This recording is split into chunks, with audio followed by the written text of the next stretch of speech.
Когда я закрываю глаза, мир не исчезает. Он становится другим, более глубоким, более настоящим.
Я чувствую, как ветер касается моего лица, будто невидимая рука, нежная и ласковая.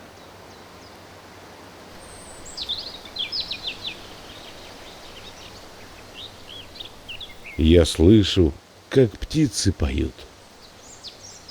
Их голоса — это краски, которые невозможно увидеть, но можно почувствовать.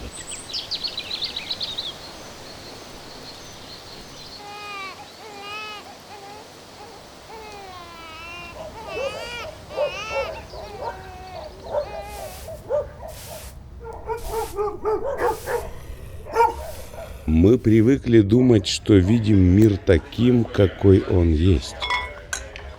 Но мир — это не только что перед глазами. Это звуки, запахи, текстуры. Это то, что мы слышим, чувствуем, вдыхаем.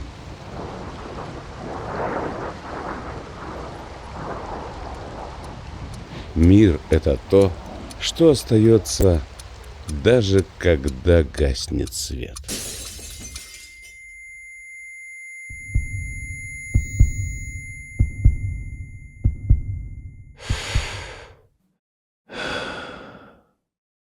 Но что, если бы твой мир был только звуком, только ощущениями, только памятью? А теперь открой глаза.